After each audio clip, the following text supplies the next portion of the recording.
Hello, everyone. Welcome to the Parkscope Unprofessional Podcast Hour. We're all downloading Pokemon Go right now because that just launched for some odd reason, and I'm going fine.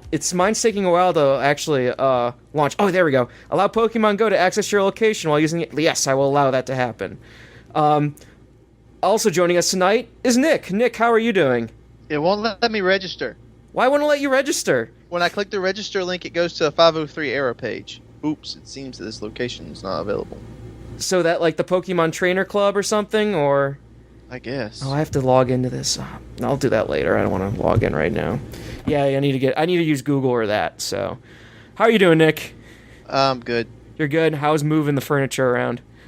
It's still going. Still going. Tomorrow the new stuff comes, and then we'll be heading in the right direction. Nice. It worked with my Google ID, by the way. Oh, there you go. I had Melt because Melt opened in Akron, and I am so full right now. I had the firecracker chicken, which is Diablo chicken sauce with grilled pineapple, avocado, and pepper jack cheese. It was amazing, but I am so full right now. So, also joining us playing Pokemon Go, if he can log in, is Benjamin Lancaster, or Ben, we'll call him. He's the intern for Walt's Frozen Head from The Further Adventures of Walt's Frozen Head, the movie, and also Walt's Frozen Head on Twitter. Ben, how are you doing? I'm doing very well. I'm at 75% download now. So okay, good. I'm getting there. We're getting the updates. This is very important. We all need to add each other. We all need to start our gyms around Disney World and Universal and Orlando in general, so we can figure this all out. I don't like the head options. Yeah. you don't like the hat options. Oh, darn. What are we going to do? Far along. Yes, you are right. So, let's start off real quick. Something that we saw, just breaking news, is at Universal Orlando Halloween Horror Nights. Sorry, I'm typing right now, getting everything ready. Professional, as always. Teased out a Halloween Horror Nights 26 announcement tomorrow, and it seems like they teased out like a heartbeat, but it turned out to be it was Morse code. And what it turned out to be was Morse code that said, I think it was Lankham County or something, where Halloween takes place. So we believe Halloween 3 is being announced tomorrow. Yay! Nick, good? Bad? Yay, Halloween! It was really good last year. I'm trying to catch Squirtle. There we go. You mean it was good 2 years ago? Was it 2 years ago? Yeah, last year was Freddy vs. Jason. This is hard. I gotta figure it out. Wait. Halloween Horror Nights or Pokemon Go? Pokemon. I got Squirtle. Okay, you got Squirtle? Okay, that's good. My mouse. Okay, good. We'll need to keep that. Please keep me updated on collecting all the Pokemon. Ben, have you ever been to Halloween Horror Nights? I have not. I am not a fan of people jumping out at me, just in general in life. Yeah. So it's probably not something I would enjoy. It's just a life lesson you've learned. Just people jumping out. I don't want to pay for that. Yeah, basically. Yeah, as I mentioned during the pre-show, real quick, as we were all downloading Pokemon Go, was I recommended to Benjamin for him to go check out the behind-the-scenes tour if he ever gets the chance.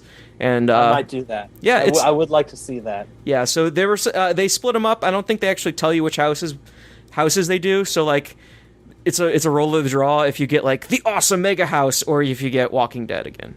So Walking Dead. Can you go twice and see all of them? I mean, is that an option? I don't know if they do like two. I don't know if they do like showing one and showing two. I thought there wasn't there? I think if you do both of them in the same day, you get all houses, but not split between days. Because like they switch it up based on what house is ready. Because like sometimes they have to do repairs or whatever. Yeah. Because it makes sense. Yeah, because people get scared and they have to clean up. You know? or they break stuff. Or that's true. Angry flailing. Oh god, yeah, you have no idea. Oh, yeah. So how's your Pokemon download going right now, Benjamin? Hello there, I am Professor Willow. Okay, good. You know the world is inhabited by creatures known as Pokemon. Nice. I am currently picking my hat. I like I kind of like the visor brim with the yellow Pokeball on it. That's what I did. Yeah, that one looks pretty slick, although I want to kind of check out. Actually, there's only like 3, yeah, so that kind of sucks. Oh boy. So now I'm picking my jumper real quick. I don't know. I like the orange one. Orange looks good. Yeah. Anyway. So let's actually get on to this. This is not the Pokemon Go show, although we could probably make it that if we really, really wanted. Well, Nintendo is coming to Universal, so Exactly. I really want a Sorcerers of the Magic Kingdom style Pokemon game around the park. I'm going to throw that out there. I want that too. Universal Creative do that. So the problem with that is Pokemon is not owned by Nintendo technically. Yeah, we'll fix that. Yeah. Pay the man. Pay the man, Universal. Well, I think it's one of those things where it's like they have the Nintendo characters, but this opens up the venue for getting Pokemon. So what I've heard is they're not going to have Pokemon in Phase 1, like the initial stuff in Universal Studios Florida, but man, I hope that's in the third park. Well, because man, wouldn't that be great? I don't want them in the third park. I want them in like all the parks. I want you to go to Jurassic Park and there's dinosaur Pokemon. So you can get a Gyarados and all that stuff. Cool. That would be my idea. Like really do a Sorcerers kind of where it's different regions and picking up different Pokemon and that sort of thing. Abracadabra could be in Diagon Alley. Yeah, Oh, that would be awesome. JK would love that. You see, this is great. this is awesome. See, I don't know why they don't hire us. We're brilliant. This is clear. Anyway, so let's start off real quick. This is going to be an interview show. It's going to be a little different than our normal stuff. The idea behind this is, Ben, you are the intern and also the producer and writer, correct, for Walt's Frozen Head? Yes. The Further Adventures of Walt's Frozen Head, sorry? I'm one of 3 producers, and I am the writer-director. Cool. Amazing. So, let's start off real quick. Could you want to give us some behind, like, kind of like your history, like, you know, writer and director, and kind of how you got into this industry?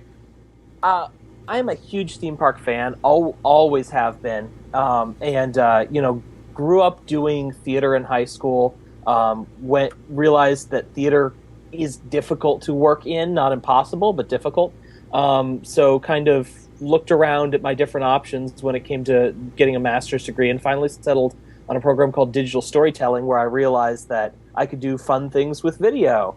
And some of those fun things were a little more interactive and some of those fun things were a little more straightforward filmmaking.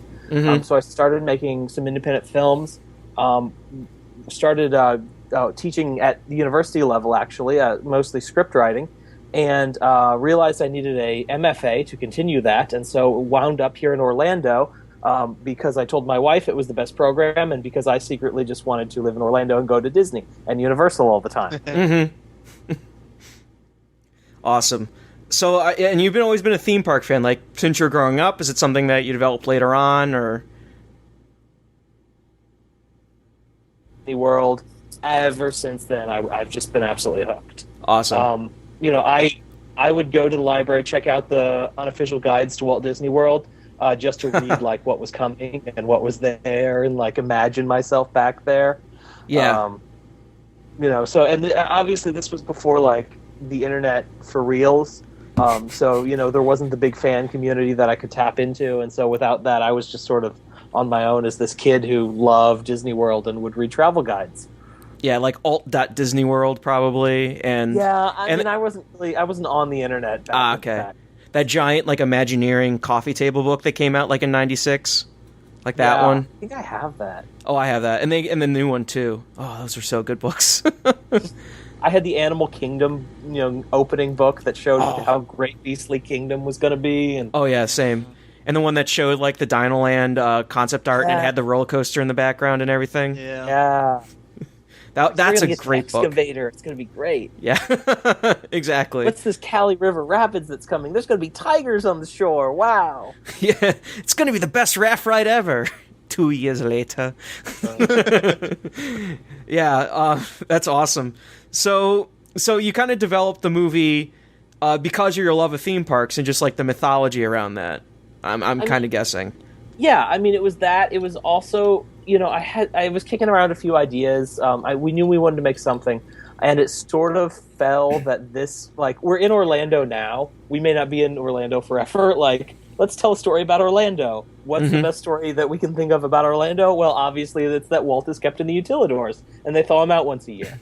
I mean, a film that can only be about Orlando. Or, I guess, Anaheim, if you wanted to go that direction.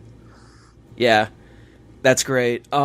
So let's get into the plot real quick. I have the synopsis up from the website real quick. The website, I just want to make sure, is waltsfrozenhead.com. All one word. That's correct. Yes. Disney actually used to own that site and failed to renew. What? I think. Someone did. Someone owned that site just as a placeholder, never did anything with it, and failed to renew. And I'm guessing, like, they didn't want this to happen. So there was recently the .game domain came up for a purchase, and in Ellen's Energy Adventure, there's EnergyNightmare.game that they mentioned all the way back in 1996. Right. So ever since then, I've been waiting for the .game domain to come up. And they finally did, so I tried to register EnergyNightmare.game, and then I realized someone was squatting on it already for $3,000. So I'm like, no!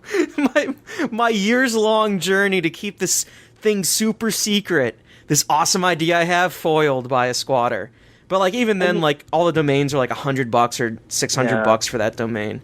But man, that would have been so good. To have that URL. We can only hope that it's an Imagineer. We can only hope that it's some diehard Epcot fan who is going to do something with it. Or there's some game called Energy Nightmare that's coming out in like 2017, like some mobile app. That's the least exciting of all of them, quite honestly. That definitely is. It's like a match 3 with in-game purchases. Yeah. And it's just Bill, Ellen's, and Alex Trebek's heads. And you just match them up. That'd be the worst. Anyway, so get into this real quick. The plot. The Further Adventures of Walt's Frozen Head is a quirky comedy about the unlikely friendship between the frozen head of Walt and Peter, a low-level theme park employee. During his yearly thaw to oversee the direction of his company and guard his creative legacy, Walt demands to be finally allowed to see his park, Walt Disney World, which should be Magic Kingdom, but it should be. I'm sorry. Yeah. It should also be cast members. Yes. We have several versions of this floating out there. Okay. Well, I mean, I could see theme park employee, just like you don't say Walt Disney. Kind of like you don't want to do too many, connotations of it. The movie. Oh, this is good. So the last sentence is, when management scoffs, he recruits Peter to kidnap him for a day in the Magic Kingdom. So I think we didn't say Magic Kingdom there because we had someone edit it, and they were like, you said Magic Kingdom twice. Okay. Well, that's the point. I guess so. Yeah, I know. Yeah, I mean, in his park, Magic Kingdom, and then whatever. Never mind. I'm not going to be your copy editor. Okay, yeah, fair enough. It's good enough. Good enough. So basically, what I'm getting is like it's a buddy comedy. Yeah, that's amazing, and that's fantastic. And one thing I forgot to mention at the beginning of the episode, I did pledge money to the project, so that's fully. I want to be fully. I forgot the words right now. Transparent right now. Transparent. Yeah, fully transparent. I did pledge money to the project, so obviously you guys should not trust anything I'm currently saying. If anything has been, if Gamergate's taught me anything, you shouldn't. Yeah, you shouldn't trust money because you gave us money. That seems backwards. Yeah, well, yeah, exactly. I mean, like, yeah, you get the idea. Like, maybe I'm just promoting you, so my investment comes through. My investment of getting movie and not an actual that's true investment. I don't know, whatever. That's true. Well, if the Kickstarter doesn't get funded, we get nothing, and you get charged nothing. So there you go. There's just a whole lot of nothing going around if we don't make our goal. That's why we have to hit the goal. We got to get this goal. So, do you want to talk a little about the writing process and the casting process, maybe, and anything else, kind of really going with the development of the project itself? Sure. The project is really inspired by like 1960s Disney comedies. Okay. Blackbeard's Ghost, That Darn Cat. I think some of those are 50s, some of those are 60s. Ron Schneider, who's playing Walt, really compared it to Blackbeard's Ghost, which I think is a really good comparison because in the film, the Sir Peter Ustinov character can only be seen by the protagonist and kind of causes mayhem, and in a way, Walt is sort of being snuck around and kind of commenting on things and causing trouble and that sort of in that sort of role. So I really think that's a pretty good comparison.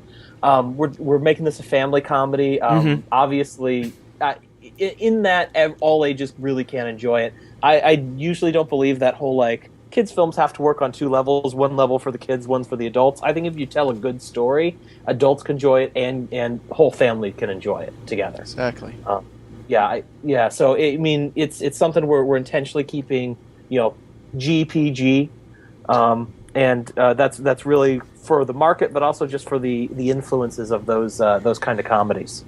Nice. What I love is that Walt's being carried in like one of those, like, it looks like one of those doggy container things almost, with like a see-through like front part, but you really can't see in. Yeah. Is that what it is, or what is it? That's when he's in the park. Yes. Yeah. It was actually a custom built bag that was made out of a suitcase and just a whole lot of different scraps of fabric. Okay. Kind of sewn together semi-haphazardly by our production designer. Yeah, it does remind me sort of like a doggy kind of bag. Like the Paris Hilton kind of dog bag things. Yeah, no, I know what you're talking about. but it's way more Disney-fied, and it has Walt's frozen head in it instead. Looks cool. Which I think is funny.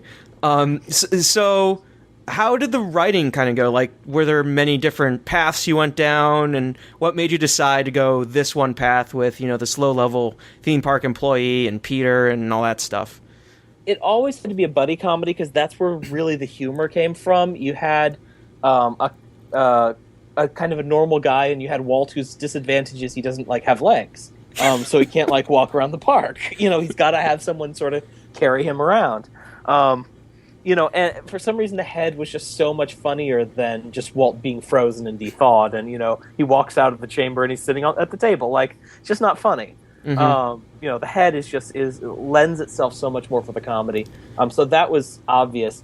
And then after that, it was, for me, all about, if someone were to freeze themselves, why? Why would they do that? And so we kind of derived the theme of the movie from that Walt is holding on to the park. He's holding on to this dream that he has, and he will do literally anything to get to that dream, including decapitation and cryogenic preservation. So you kind of go as an offshoot of there, and you realize that movies are about people who have problems and try and find solutions for their problems, and this is obviously now a character with a problem, and so we introduce another character that has a similar or analogous problem, in that he feels that he's losing his daughter as she's growing up, and they're going through, him and his wife are going through a divorce, and so we have this sort of domestic thing on top of that. Mm-hmm. But it really, in my mind, comes out of that speculation of why would someone go through this? Why would someone choose to be cryogenically preserved? Yeah. So one thing you mentioned was it's not funny to see Walt walk out unfrozen and sit at a table. My first thought is that's the beginning of a horror movie. The decapitated head, I think, is actually funnier because it's more absurd. Yeah. And then also, another question I have is, how much of this was inspired by Futurama? I think there was a lot subconscious because that's what everyone jumps to. And I think it's just sort of normalized the idea that we can have characters that are nothing but heads in a jar. And so everyone just kind of nods and goes on.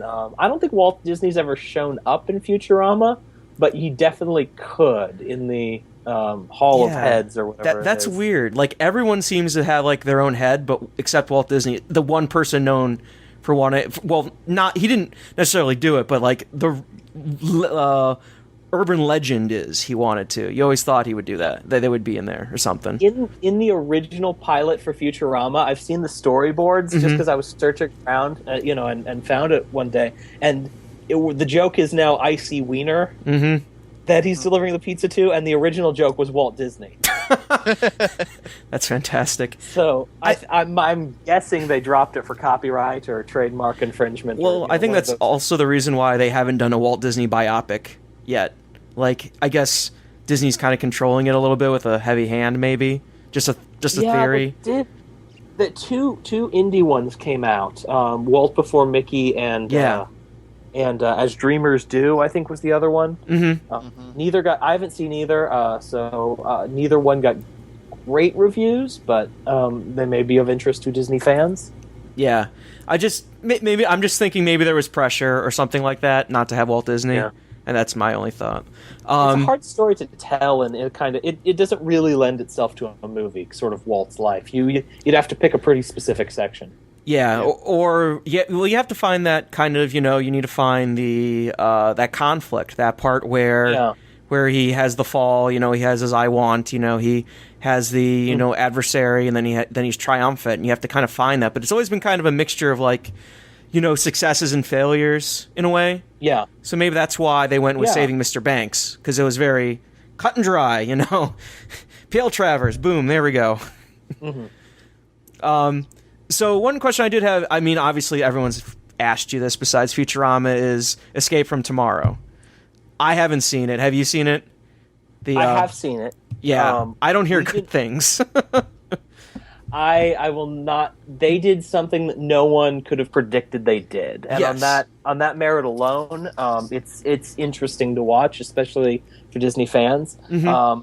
It's not, and I think this is a fair statement, whether you like the movie or not. It's not a movie that's made for or about Disney fandom in any meaningful way. It's sort of people who don't really care about Disney sort of show up, on the kind of family vacation, because that's what families in America do, and they go to Disney World. Mm-hmm. So they do kind of frustrating things like cut back and forth between Disneyland and Disney World, in ways that I think Disney fans definitely immediately pick up on. Yeah. Whereas, for example, we're like literally in the park timing out, okay, so this conversation takes 15 minutes, and then the characters meet here, where it would be a logical place for them to, we're timing out things practically with the assumption that most of our viewers have an intimate knowledge of the parks, and a lot of our viewers are even cast members and know where the utilidors lead and that sort of thing. So I think there was just a higher level of, I'm not saying they didn't do research, but I think there was a higher level of research for us. Knowing that this was going to be held to a level of scrutiny. Yeah, and I think... For example, Walt Disney World. Yeah. Sorry. One example I was thinking when you were speaking was like, hey, they could take Escape from Tomorrow and pretty much transplant it into any other family vacation, and it would work. While I feel like if you took Walt's Frozen Head out of Disney, it still would be, hey, this is a Walt Disney story kind of thing, Yeah. Entertainment mogul, Frozen Head, cast member, theme park. It's all kind of intertwined, or at least it would be very similar. While Escape from Tomorrow, it seems like, hey, they could do it in Vegas. They could do it, visiting in-laws, that kind of thing. You could do it at Universal. I'm trying to think like Universal. Lou Wasserman's. Universal's Frozen Head. Yeah, Lou Wasserman's Frozen Head. There we go. That's great. So you touched on this real quick, and we'll bring this up, is how is it filming in Walt Disney World? Because you do have segments inside and outside of Walt Disney World. Yes. We filmed about 4 days. It comprises between 15-20 minutes of the movie total. And, I'm not going to lie, I am typically a rule follower. Someone who kind of makes sure, I'm doing what's expected of me and gets nervous when I'm not. And it was a little bit stressful for me personally. That being said, we actually had very few problems, and kind of it went surprisingly smooth after a little bit of a rough start. We started by filming the security entrance and then got immediately shut down, and then filmed the turnstiles. And possibly the worst thing that could happen happened, which was that our lead was recognized. He's a professional actor on the stage here in Orlando, and is now transitioning into film. So he hasn't had too many big films yet, though he's getting more and more. And he was recognized by the cast member who was bringing him in. And then, as part of the shtick, he tries to fool the biometrics by cutting his finger and has to use his thumb instead. And so the guy is trying to carry on this long conversation while they're waiting for the other cast, the manager to come over and do the thumb swap, I guess. So it's all on film. I hope that's in the outtakes. That'd be great. No, it's in the film. Oh, it's in the film? Yeah, no, we're nothing if not resourceful. If we have a cast member who's engaged in a long conversation with our protagonist at a tense moment in the film, we use it there. Can you hear the dialogue, or do you just kind of like peanuts it and go womp womp womp in the background or something? Well, what we did was we went back and filmed a bunch of reaction shots of his daughter and his daughter watching the whole thing go on. He's also carrying the bag that supposedly has Walt in it. Mm-hmm. So you don't hear the audio, but you definitely kind of see the suspense growing as you kind of cut into her face watching the events happen. Yeah. Nice. Cool. That's great.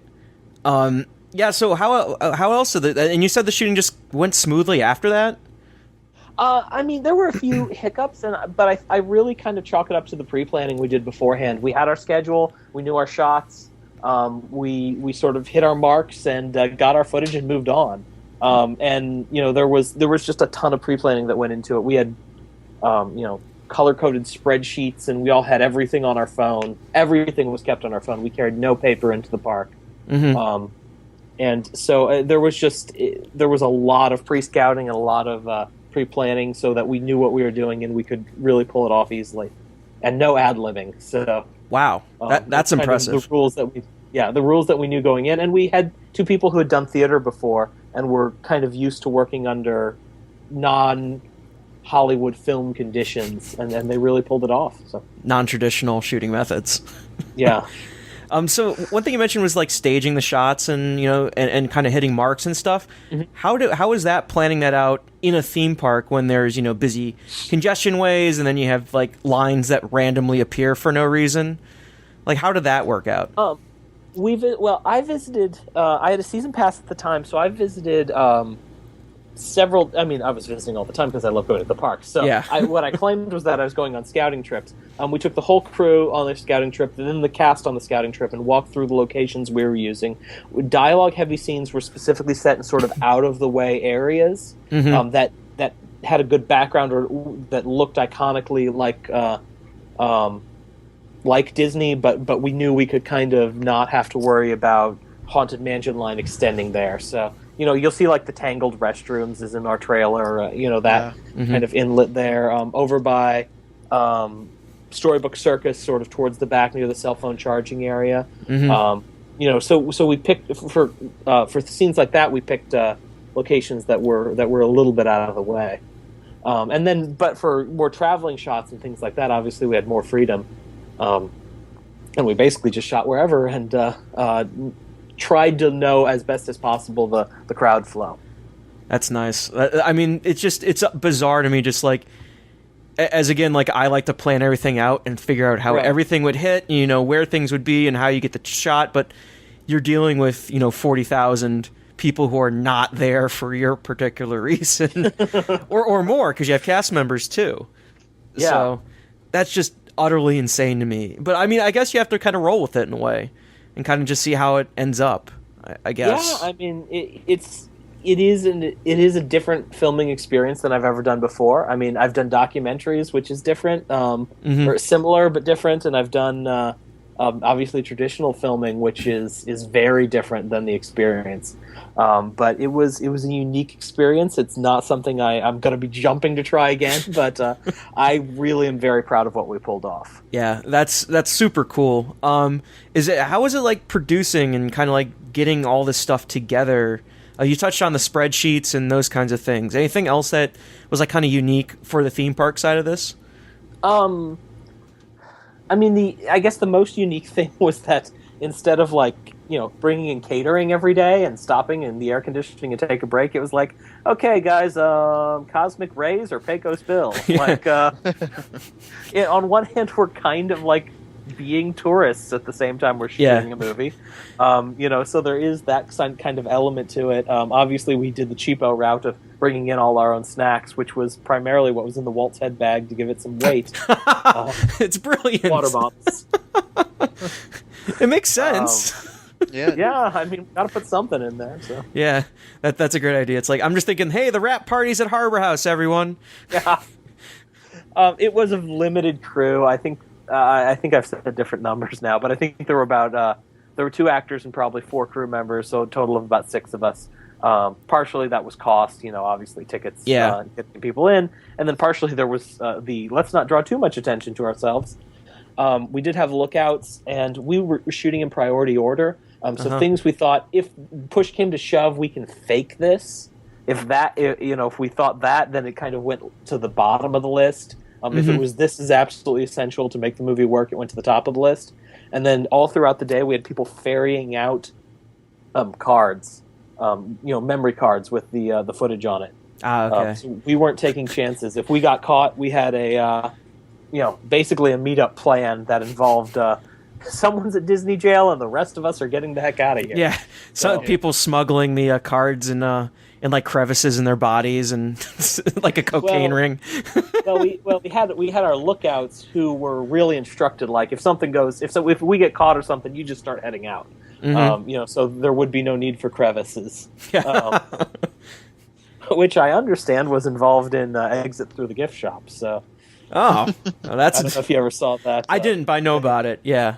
Yeah, Bansky did a demonstration in Disneyland. So. That's bizarre. And just interesting from a production standpoint, and like switching out the memory cards was something I didn't really think about until now. How many memory cards did you use? Like I mentioned, several dozen. Or so. Well, we dumped at the end of each day. I think we had 4 total. Oh, okay, so it wasn't that bad. Okay, it wasn't that bad. I mean, okay, we got probably. I honestly don't remember. You know what? No, I remember because our equipment checkout place tried to get some back, and we said no because they had. I think we got 2 sets because we requested extra for that reason. And then they want some back, and we said, no, we're using them. Sorry, you checked them out to us. So. Sorry. What was your number one? You mentioned the number one shot you had to get in order to sell the story. What was that shot, if I may ask? Number one was entering the park. Okay. And the shot where Walt sees Main Street for the first time. Okay. Those were kind of, we knew we absolutely could not do the rest of the movie. You can't fake the beauty shot of Main Street with Walt, with the Walt head in it. Yeah. So that was pretty important to us. There was pretty much a full day of shooting that we knew we had to get done. Okay. And then we wound up getting all 4 days done. So we were fortunate in that. Yeah.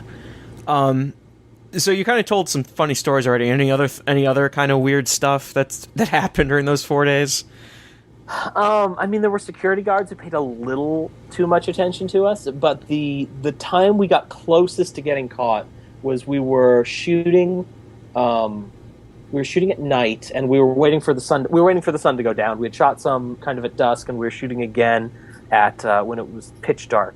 So we were at Gaston's Tavern, and we were getting everybody pork shanks because nothing says let's make a movie like eating a big greasy pork shank. Yeah.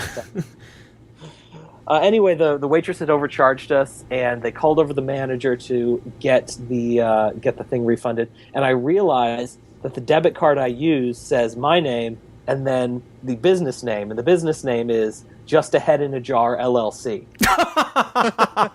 So he's coming over, and so of course he looks at the card, does a double take, and then I can literally see him mouthing the words "just a head in a jar" as he goes through to do the refund on the fact that we were overcharged for our pork shanks. And I'm sweating bullets, like, oh my goodness, like he's gonna start asking questions, and at this time I think our first Kickstarter was up at this time. Oh, so we were out in public. Yeah, and he kind of shrugs to himself and hands it back. Have a nice day. I guess these Futurama fans are doing some weird stuff now. Yeah, I guess so. Because it's a business debit card, and there should have been red flags, right? I mean, it says just a head in a jar. Okay, great. Sure, why not? Thank you very much. There's no telling what all they see. Yeah, no, that is very true. Yeah, probably not the weirdest thing that happened to him that day. Yeah, so you mentioned Kickstarter. How did you mentioned the original Kickstarter was for funding for all the production, for the filming. Sorry, I want to make sure I get all my film terms correct, as I'm an engineer and I don't know that much. But anyway, how did that go and all that stuff? That went really well. We raised about $5,000, mm-hmm. And we were just absolutely thrilled. And we started production. That was not the total budget of the film. It was closer to, it was between like 15 and 20 for the total budget of the film, and part of that was self-funded, and then we had a little bit of help from some investors. But we finished the film, and we have $19.20 in the bank, and we are happy because that is not in the red. Yay! Yay! And then we realized that there are just things that we need to spend money on for post-production, and unfortunately, we've got to sort of go through this process again. That being said, I think we're much higher profile now, and we have more we can show people that, shows them that this is actually going to be a good movie. Because the first Kickstarter video is a little on the cheap because we didn't have the footage yet from the movie. Yeah. So we're, because we had filmed in the park, but we hadn't done the regular filming, which was much more traditional, 20-person crew, all working for free, but 20-person crew who expect to be fed and, and location fees and props and things like that. And so we're really at the point where we're paying for sound, we're paying for music, we're hoping to get a professional color correctionist, and that we're just having some costs that add up, and we really could use the support at this point. Yeah. I mean, that's all the post-production stuff. Well, one of the other projects I backed, they're not actually doing a second Kickstarter for post-production, but they're getting investment in. So yeah. It's just interesting to see how films are produced and funded on Kickstarter. It's just a really interesting, different business that I'm not exposed to all the time, as I build machines and stuff as an engineer. I mean, it is interesting because literally, I wouldn't say 100, but 99% of the cost of making a movie happens before you see dime one. So there's just a huge initial initial bit of capital that has to be there. And then hopefully the film makes money. It's not like a more traditional business where you make a little bit of the product and you hope people like it, and then you make a little more of the product, and you can't kind of control inventory that way. There is just a huge upfront cost in doing that, and thankfully that's something that thus far people have been willing to help us with. Yeah, one of the things I remember you mentioning is like you filmed in Orlando Brewing, was it? Yes, that was our cryogenics lab, Orlando Brewing. Yeah, those fermentation tanks make real good cryogenic chambers. They look real nice. I think I think it's actually pretty passable. We use a lot of footage of that in the trailer. So yeah, it looks pretty good. Nick, do you have any questions? I mean, y'all have kind of covered everything. I was just curious, like, if y'all had like any run-ins with security, or if y'all talked to Disney beforehand about going in there. But you kind of already covered all that stuff. So yeah, we did not talk to Disney. Now, I will say, every time I went in afterwards, because I was like waiting for the spinning Mickey to suddenly turn. I don't know what color it turns for people like me. It blinks red and goes wonk wonk. Yeah. The gates drop. Danger. Like. Yeah. They've got that technology in there now. I wouldn't be surprised. So yeah, I still was waiting for that to happen. Never did happen. So yeah, cool. So we have a few questions. We actually asked our Twitter followers for questions. Some of them are serious, some are not so serious. Some of them deal with the movie, some don't. So let's go through them. Okay. WW Ben asks, are Walt's frozen head and old Ross Radburn friendly? Do you know the Twitter account old Hoss Radburn? I do not. You do not? It's old Ross Radburn was like this crazy, amazing like pitcher who like from the 1900s who like just ate a bunch of bad food and drank bourbon all the time and smoked cigars, but like wasn't a phenomenal pitcher. So like his Twitter account is a parody account of just like making fun of like the current like players and stuff. So it's like old timey baseball, who is making fun of the people that. Gotcha. Okay. Yeah. That makes sense. One of his tweets from 2 days ago was fireworks are nice, but nothing compares to scaling a rampart as the mortars fire and you get hit and explode in a red, white, and blue cloud. Good Lord. Let's see what else. Yep. But anyway, yeah. I no reason to read the tweets, but yeah. I guess. I don't know. Maybe Walt is. I don't know. You're the intern. Got me. Yeah. I couldn't say one way or another. I'll ask him next time I see him. Yeah. Please do so. For I guess this is for all of us, but it's more for Nick and I. Sean Cochran asks, do you think a year-round Walking Dead house is sustainable at Orlando? Nick?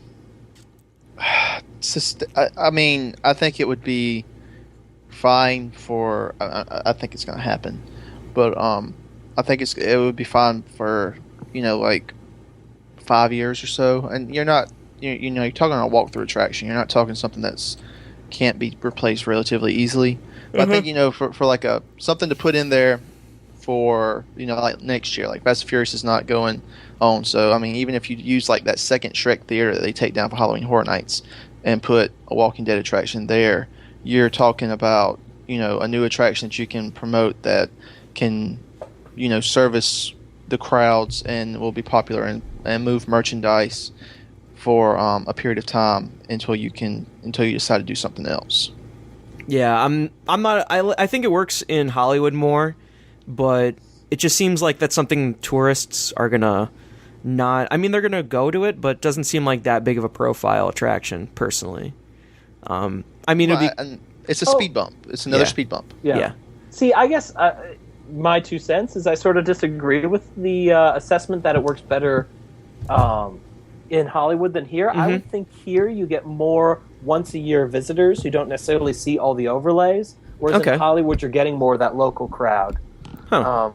So I don't think it's a bad idea at all, personally, especially because people know that's going to be a horror attraction. Yeah. Have you seen any of the walkthrough videos, Ben?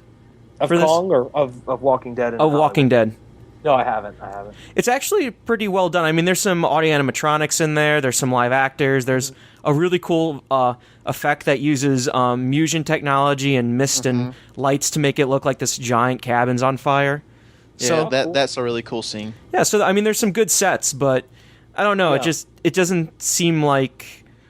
I don't know. Maybe it's probably me just being pessimistic, but I just want to see that and something else. I don't want to see just that.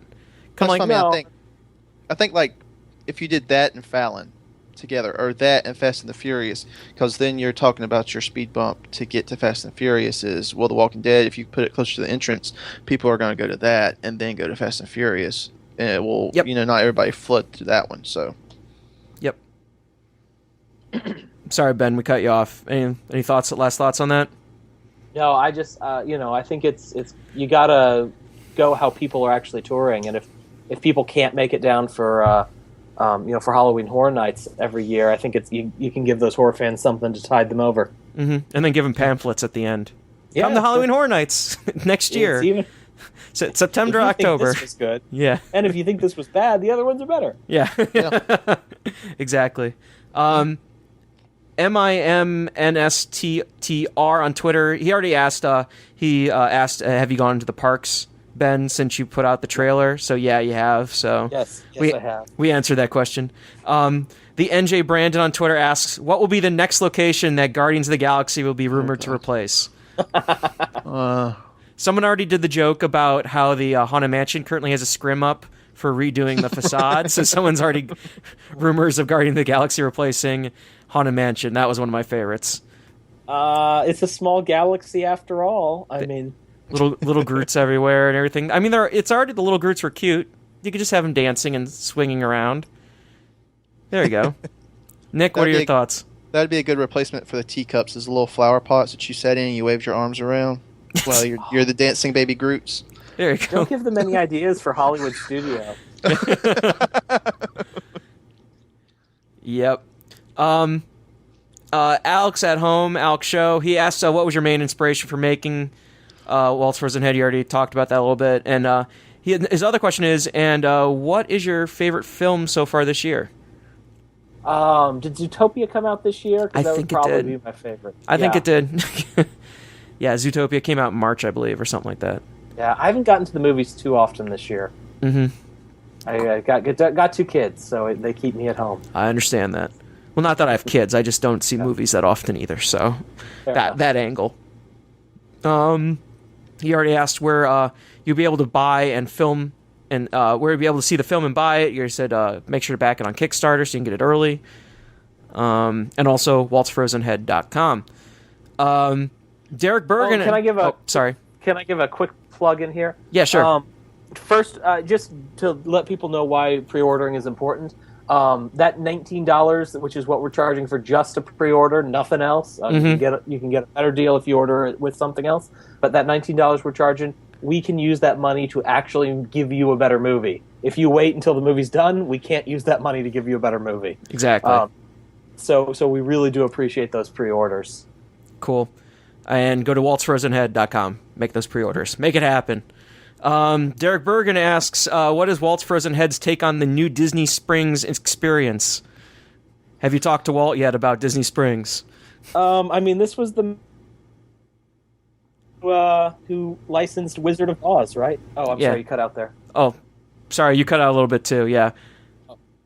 I was about to say, Walt Disney's the man who licensed for Wizard of Oz, right? Yeah, good point. Main Street. Yeah, there we go. It's an outlet mall. I mean, it's a nice outlet mall, but it is kind of just an outlet mall. Yep. It looks good. I haven't been to the completed one yet, so I have to hold judgment a little bit. But I like Boathouse, though, even though I didn't have to pay for anything there. Thanks, Dad. I went when they opened World of Coke, which is a huge missed opportunity in my humble opinion. Because they didn't do like an experience or what? They didn't do an experience, and they didn't tell the story of Coke, or even like make you feel anything special about Coke. And they have you walk up this ramp for 2 stories to get to the place where everyone wants to go, which is the place they serve Coke. Mm-hmm. And it's literally white walls are all around you as you walk up a ramp. And it's like, you could do videos, you could do projection mapping, you could do like, it's white walls, for crying out loud. Throw up some pictures of Coke around the world. Reminds me of like the walk from the exit of like Mission Space, and it's just those blank white walls.